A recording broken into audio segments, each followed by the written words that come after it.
These are part 2 of the notes for AP Calculus on the topic of related rates. So this example problem says oil is leaking from a pipeline on the surface of a lake and forms an oil slick whose volume increases at a constant rate of 200 cubic centimeters per minute. The oil slick takes the form of a right circular cylinder. That may seem kind of weird for the oil slick to be considered a cylinder, but what it's really like is more like a pancake-like shape. So it is a cylinder, but it's got a really small height relative to its radius. Something like that. And it says both its radius and height are changing with time.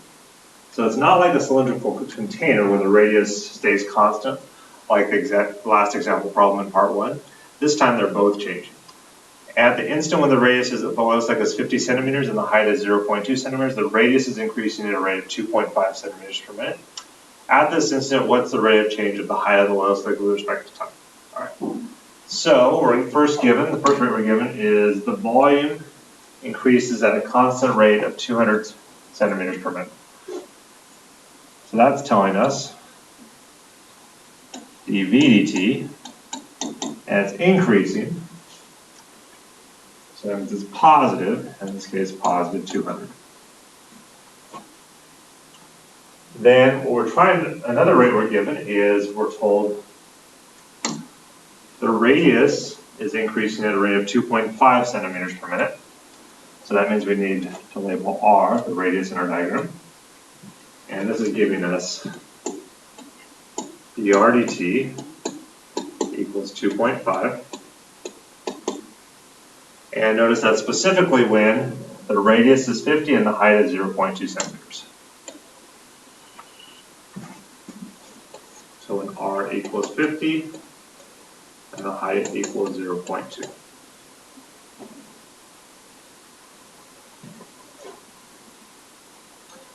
Oops. Okay, dr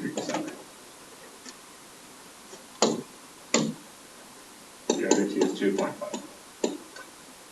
Okay, so those are the two rates we're given, and then the rate we're looking for, it says at this instant, so the same instant we know the rate of change of the radius, what's the rate of change of the height of the oil slick with respect to time?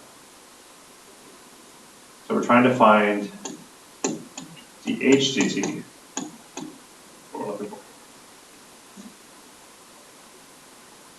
So we need an equation that relates the volume, height, and radius. We also need a little h on there since we're trying to find the HDT. And that would just be the volume of a cylinder.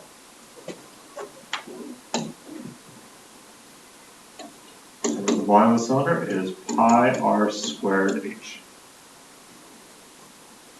And then notice in this case, unlike the previous example problem with the cylinder, the radius is changing over time, and it's okay that r is in there when we take through it because we have dV dt and we have dr dt. And we're looking for dHdt. So we don't need to get rid of any of the variables because we either have their rates or we're looking for their rates. So we can take the derivative right now with respect to time. The derivative of v would just be 1, but then we need dV dt. And then for pi r squared h, to take the derivative of that, we have pi r squared times h. That would require using the product rule.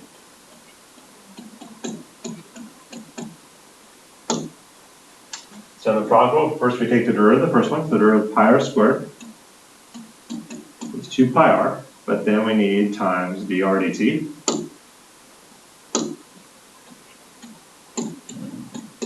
Okay, so that's the derivative of the first one times the second one as it is, which is just h. And then plus the first one as it is, pi r squared, times the derivative of the second one, the derivative of h is just 1. But then we need dHdt. And again, after you've taken the derivative, then you can just substitute in everything you know. So dV dt we know is 200.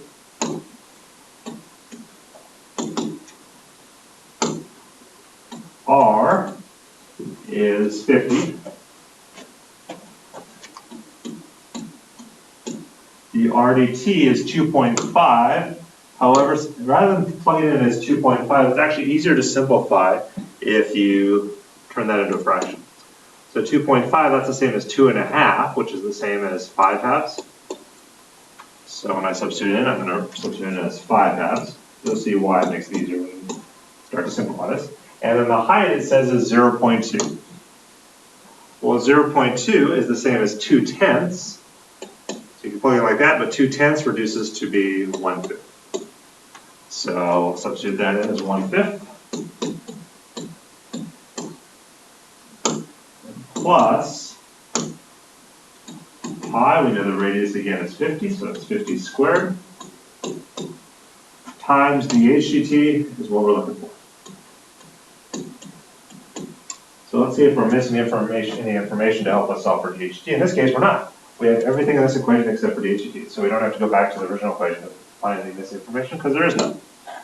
So we've got 200 equals, let's go ahead and start simplifying this one. We can see the 5's reduce out, and the 2's also reduce out. So all that's left is 50 pi. And then plus, we simplify this one, well, 50 squared. Well, 5 squared is 25, you just add the 2 zeros, so that would be 2,500 times pi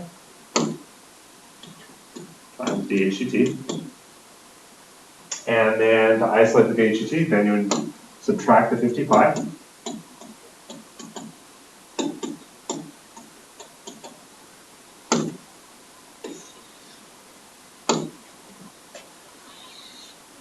So on the left side, we'll have 200 minus 50 pi.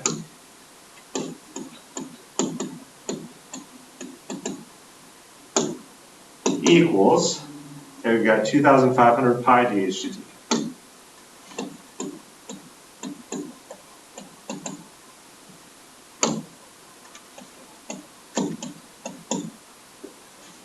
And then the last step to solve for DHT would be to divide by 2,500 pi.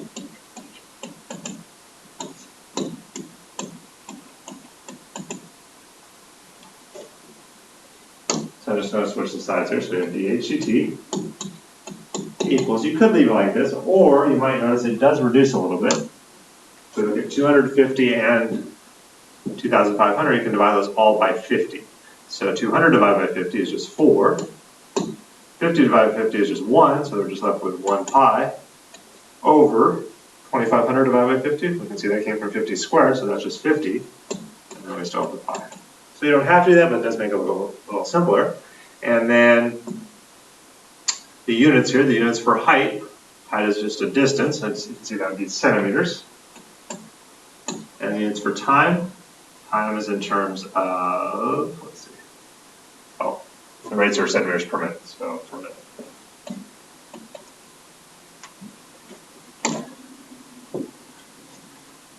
And you can see 4 minus pi, that's a little bit positive, so the height is increasing, which makes sense since the oil slick is, the volume is getting larger, the height would most likely get larger, which it is.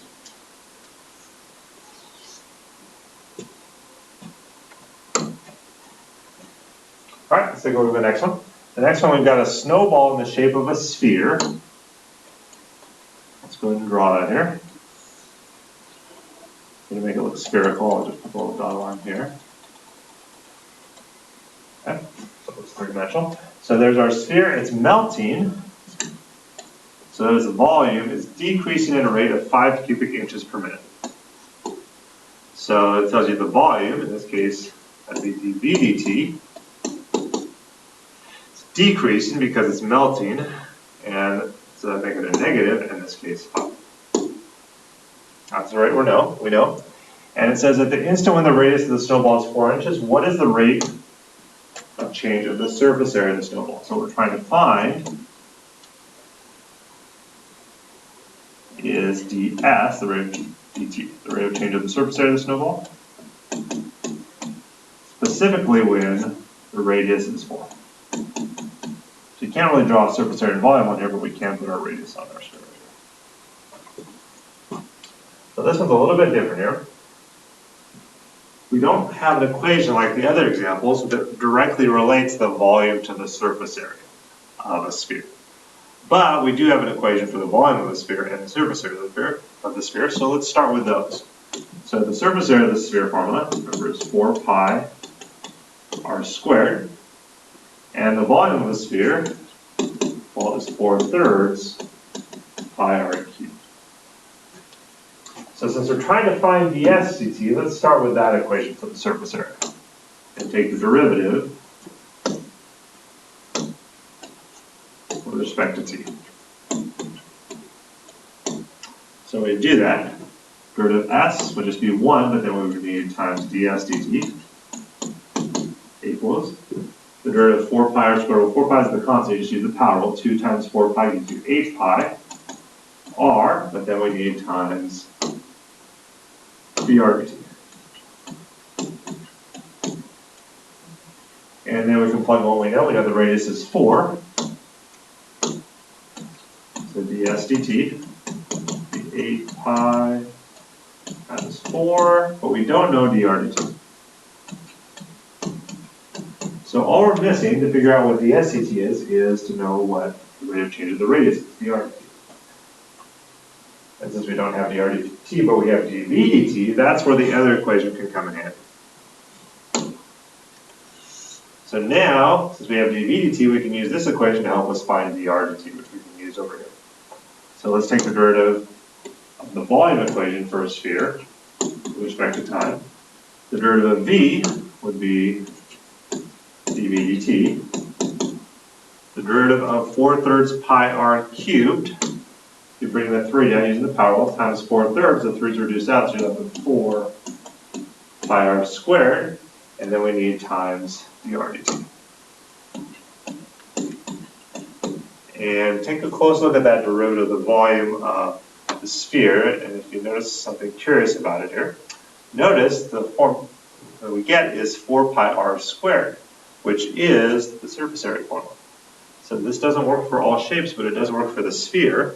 So if you have a hard time memorizing the surface area formula for a sphere, just remember it's the derivative, if you memorize the volume at least, it's the derivative of the volume equation. Okay, now let's plug in what we know. We know dv dt is -5. We know r is 4. And see how this equation is going to allow us to solve for dr dt. We get -5 equals, that's 4 squared is 16 times 4 pi is 64 pi. Times dr dt. And then just divide by 64 pi. So we get dr dt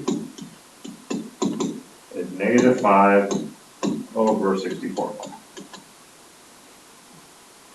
And that's our one piece of missing information. So we can substitute that right in there to help us find our objective was to figure out what ds dt is. So then ds dt would be 8 pi times 4 is 32 pi.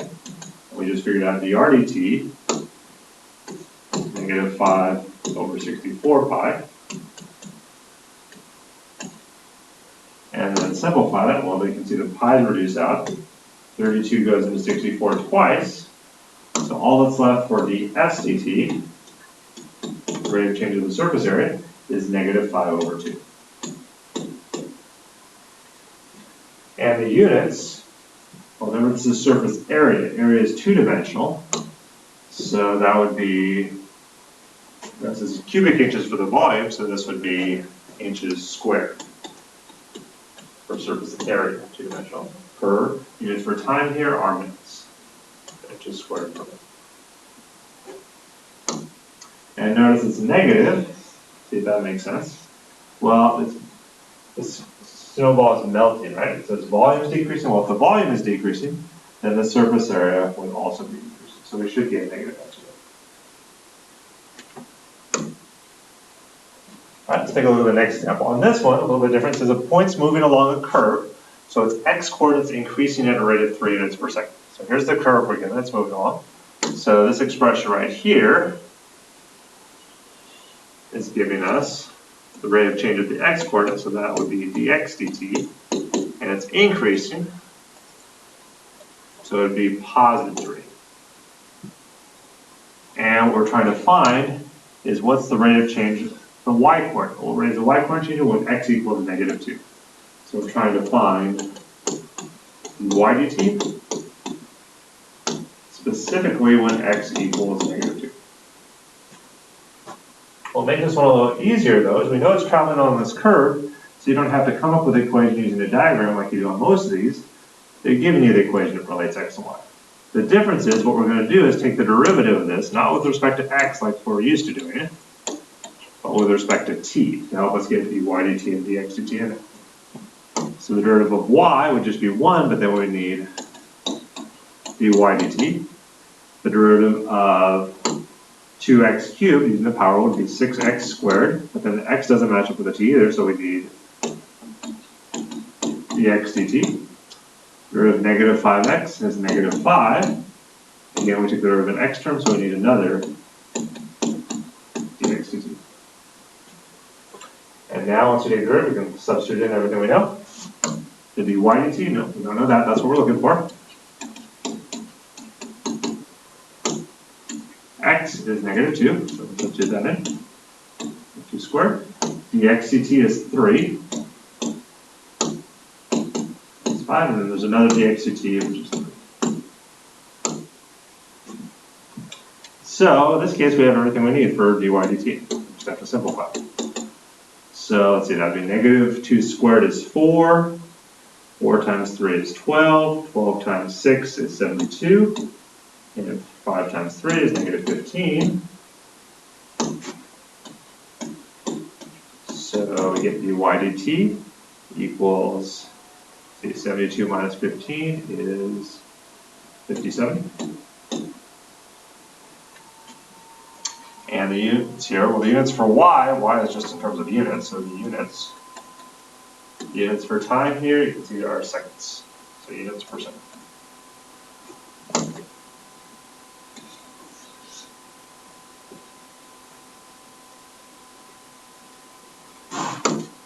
Let's take a look at the next example. This one says we've got a camera on the ground, 300 meters away from the launch pad, records a hot air balloon rising at a rate of 10 meters per second. So let's go ahead and try to draw what this looks like here.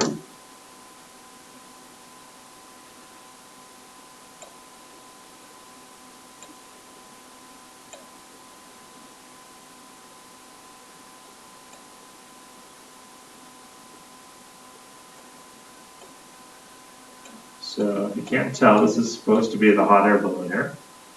Looks more like a light bulb probably. But there's our hot air balloon. And we've got some launch pad here that it's going from. So we can draw that. I don't know how to draw a launch pad, so I'm just going to label it launch pad. And then we've got a camera on the ground 300 meters away from the launch pad. So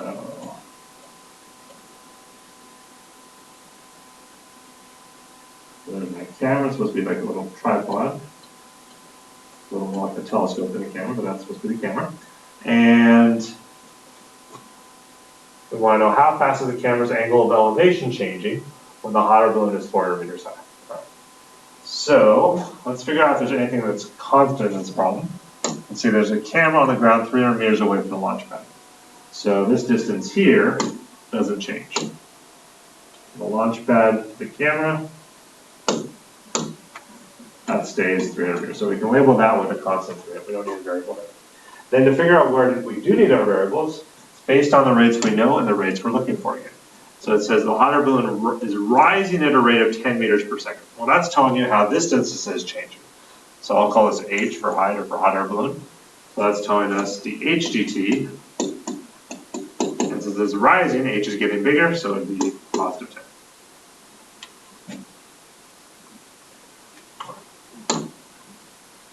And to figure out where else to assign a variable, it says how fast is the camera's angle of elevation changing?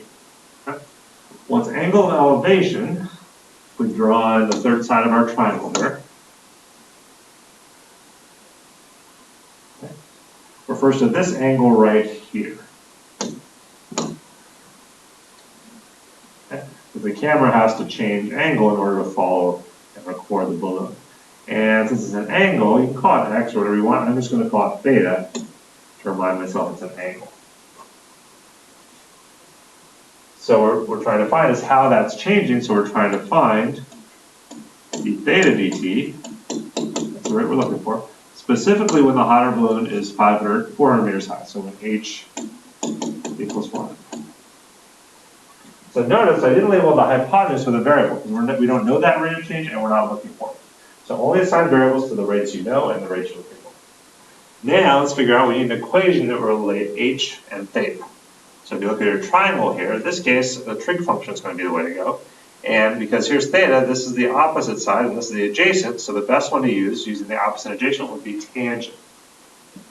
So we can say the tangent of theta would equal opposite h over adjacent 300. And then we can take the derivative of that with respect to t.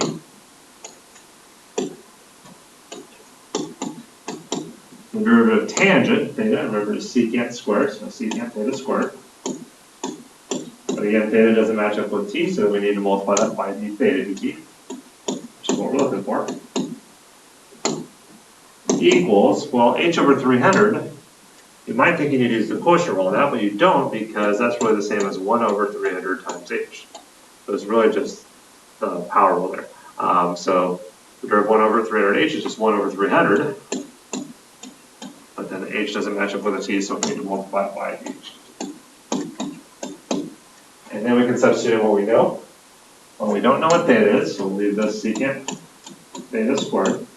d theta dt, we don't know that. That's what we're looking for. Equals 1 over 300. Well, we do know dh dt is 10.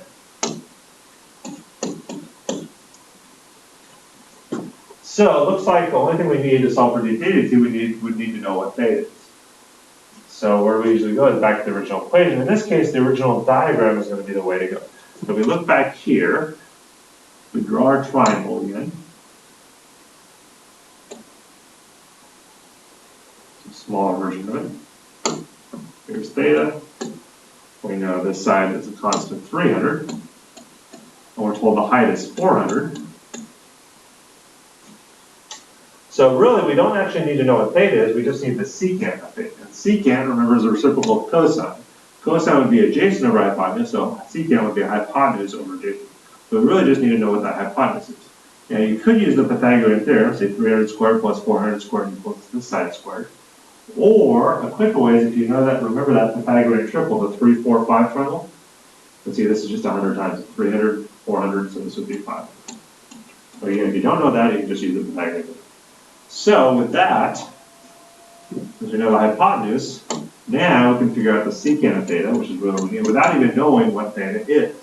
Secant of theta would be reciprocal cosine again, so it would be, instead of adjacent over hypotenuse, hypotenuse over adjacent.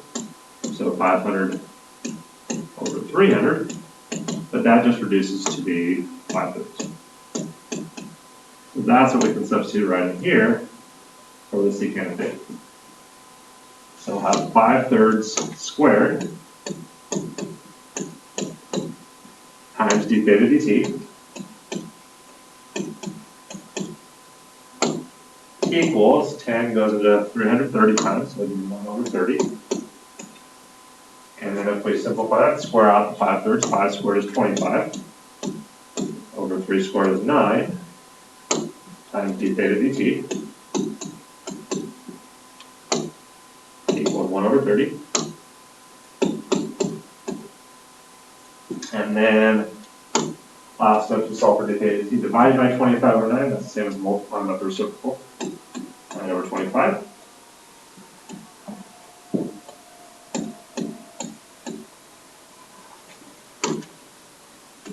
So d theta dt, see that reduces a little bit. Divide the 9 and 30 by 3, 3 goes into 9 3 times, 3 goes into 30 10 times. So what we're left with there is 3 on the numerator, and 25 times 10, 250 on the denominator. And then the units, well, the units for theta, you might think it's degrees, but actually degrees are their own special measurement, whereas radians are just a number in terms of pi like any other number. So anytime you have a rate of change of an angle, the units for the angle are just going to be in radians. And the units for time here are seconds, so radians per second.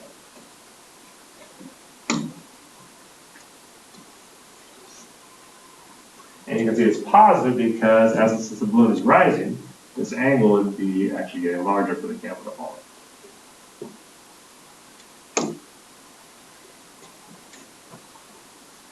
The next example says a water ball has the shape of a cylinder with a radius of 2 inches.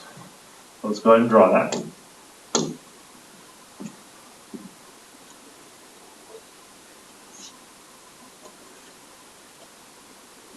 The cylinder is going to have a radius of 2.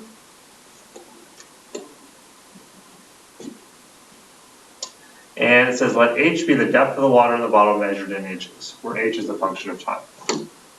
H represents the depth of the water in there. And due to a leak in the bottom of the bottle, the volume of the water is changing at a rate of negative 6 pi, that's the cubic of h, cubic inches per second. So you can see it's cubic inches, and it's telling us it's volume, so what that's giving us, it's leaking out there, is dV dt. It's negative 6 pi times the cube root of h. Notice I already put the negative in there because it's leaking out. And what's different about this rate is it's not a constant like all the rates we've had so far. It's actually changing based on the height. So that doesn't really change how we do this. It's just a little bit different in terms of when we're substituting it. So it says find dHdt in terms of h, so that's the rate we're looking for. And it says in terms of h, which means we're not going to get a specific number for part A, we'll just get an answer that has h in it. So the equation that relates the volume to the height is just the volume of the cylinder. Pi r squared h. Okay. However, again, we have dV dt, we're looking for dHdt, but we don't know dr dt, and we're not looking for it. And since this is just a cylindrical container, in this case a water bottle, notice no matter what the height of the water is, the radius is always going to be 2. So we can substitute that in before we take the derivative. Otherwise, if we don't, we'll be stuck with a dr dt in there. That'll be difficult to solve. So, before we take the derivative, we'll substitute in 2 in there. So the volume is pi times 2 squared times h, which if we simplify it, is 2 squared is 4, so that'd be 4 pi h. And then take the derivative of that. Derivative volume is 1, but then we multiply that by dV dt. For the derivative of 4 pi h, it is 4 pi, and then we have to multiply that by dH dt, which is what we're looking for. We know dV dt is this expression right here, negative 6 pi times the cube root of h equals 4 pi dH dt. And then you would just divide by 4 pi to solve for dH dt.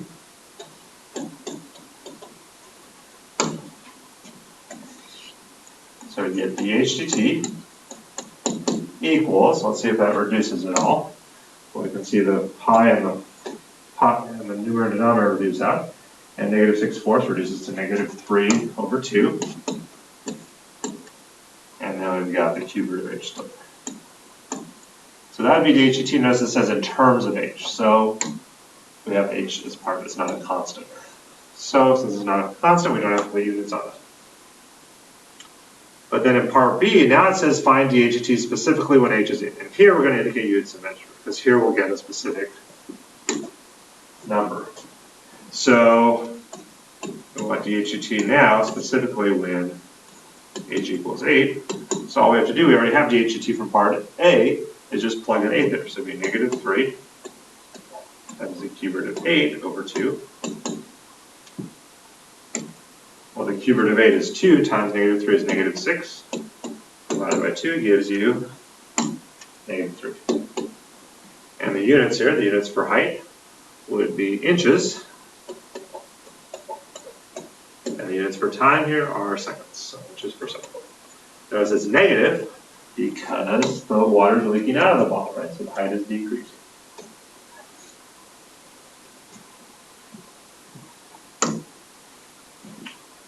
The next problem says the flu spreads among a population of m people at a rate, for derivative, proportional to the product of the square root of the number of people who have contracted the flu and the cube of the number of people who have not contracted the flu. If F denotes the number of people who have contracted the flu, write a differential equation that could be used to model the situation with respect to time t, where k is the proportionality constant. Okay, so we've got a lot of different things here. Let's look at the variables they give us here. It says F denotes the number of people who have contracted the flu. So let's write it down. F equals the number of people who have the flu. And since our expression also involves the people who have not contracted the flu, let's get an expression for that. And notice the total population is m people. So if F is the number of people who have the flu and m is the total population, you just take the total population minus F, that would give you the number of people who don't have the flu.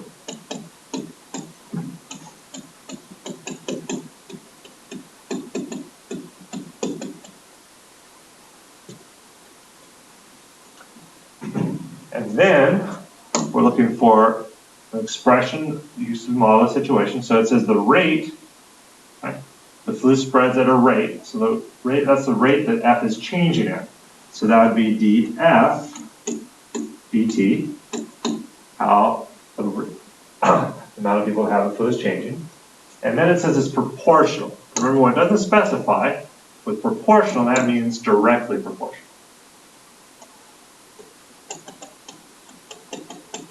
When it's directly proportional, it's a proportionality constant, which they say is k, times what it's directly proportional to. If it's inversely proportional, then it would be k divided by what it's inversely proportional to. So it's k times, and here's what it's proportional to. It's the product, meaning we're multiplying. What we're multiplying is the square root of the number of people who have contracted the flu. Remember we said F is the number of people who have contracted the flu? So it's the square root of F, and it's the product, so we're multiplying that by the cube, not a cube root, but cube of the number of people who have not contracted the flu.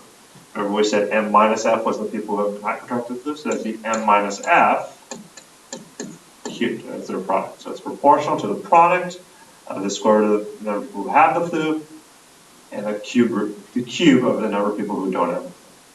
And it just says, write a differential equation. A differential equation is just any equation that has a derivative in it, in this case df dt, that could be used to model the situation with respect to time. So this is the equation we could use. So now if we had specific numbers for the number of people who have the flu and the total population, then we could work with this equation. So it's just asking us to write that. On the next example, it says, Sean and Alec throw a football back and forth with Sean standing directly below the goalpost. So let's go ahead and draw a picture of what this looks like here. So we have some goalpost here.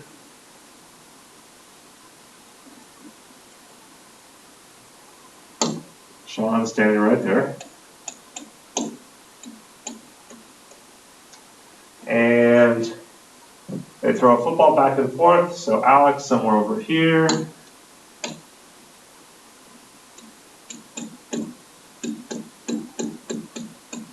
And they're throwing a football. So I'm going to put the football in midair here.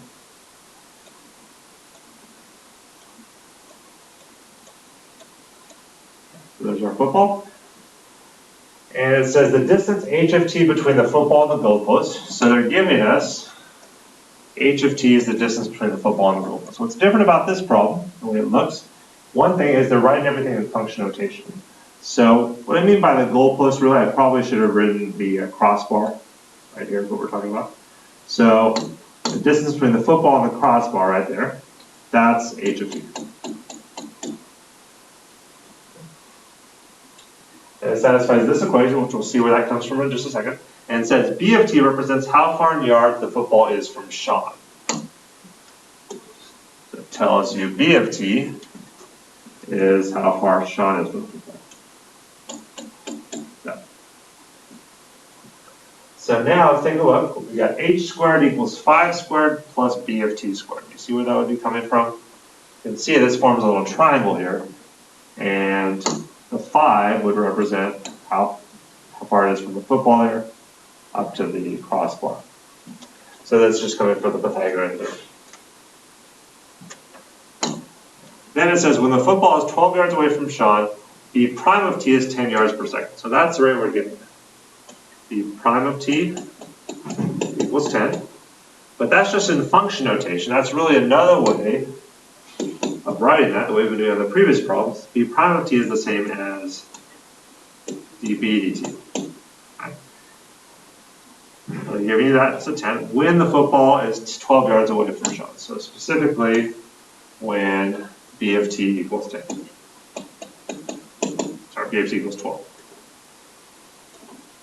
So that's where we go. And what we're looking for is at what rate is the distance between the football and the goalpost changing. And that distance is referred to as h of t. So we're trying to find its rate of change. So h prime of t equals question mark. Or again, another way of writing that, that's the same as dh dt.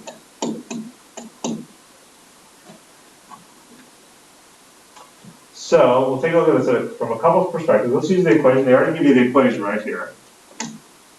So let's start with that. H of t squared. Some different colors here so you guys can see what's happening over there. So h of t squared equals 5 squared plus b of t squared. Okay. So we take the derivative of that. It's in function notation.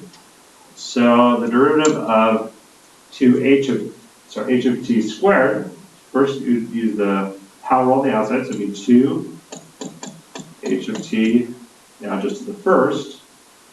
But because there's a function inside, we'd really have to use the chain rule. And then multiply that by the derivative of the inside, would just be h prime of t. Equals the derivative of 5 squared, that's just a constant, would be 0. And then a similar thing over here. On the outside, for b of t squared, you use the power rule. So it'd be 2 times b of t now just to the first. But we'd also need to use the chain rule and multiply it by the derivative of the inside. The derivative of b of t is b prime of t. And then we can substitute in what we know. So we know, well, actually, before we do that, let's take a look at what this would look like if we hadn't written it in function notation. If we just written it as h and b, then you would have had h squared equals 5 squared plus b squared, which would really be the same thing, just not writing it with function notation. And if we took the derivative with respect to t, let's see what we get. So the derivative of h squared would be 2h, but then the variables don't match up, so we need times dh dt. The derivative of 5 squared is 0. The derivative of b squared is 2b. Again, the variable doesn't match up with the t, so we need times db dt. And take a look at our two expressions here. You can see h is the same as h of t, dh dt is the same as h prime of t, b is the same as b of t, and db dt is the same as b prime of t. So really, every single time that we have to multiply by the derivative, in this case dh dt or db dt, when the variable doesn't match up, it's really all because of the chain rule. It's just in this form, it's not easy to see there's a function inside, but there really is, because h is a function of time and so is b. When you write in function notation, it's a little more obvious that there actually is a function inside, which makes it more obvious that what you're using is a chain rule. But really, that's what it is. Every time we multiply that with implicit differentiation, we're really just using the chain rule every single time.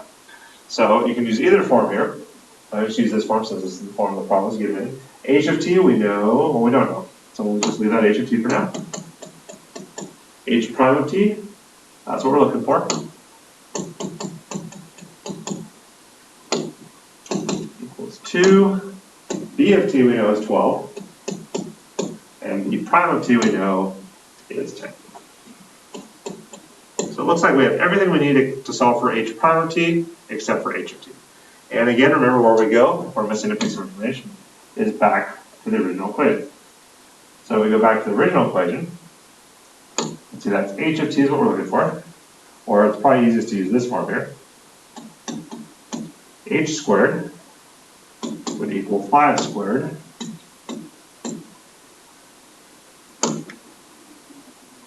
plus b squared is, b is 12, so 12 squared.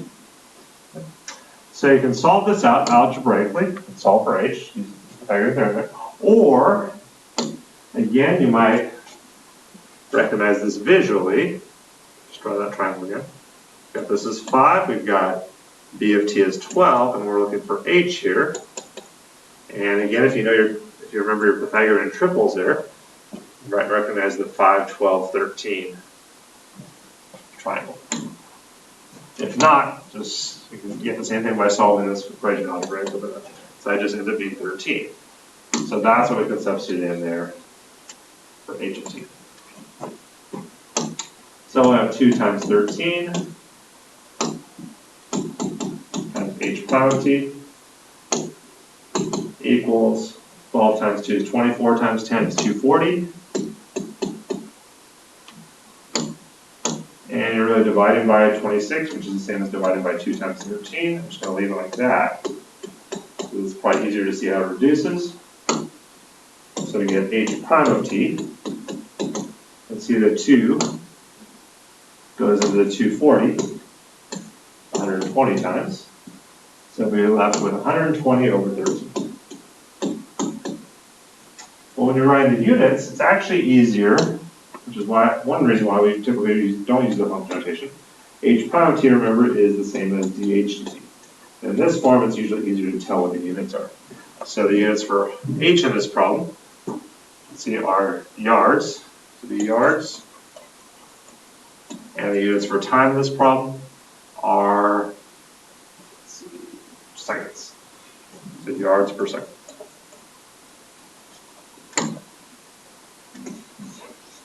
And that concludes part 2 of the notes for AP Calculus on the topic of related rates.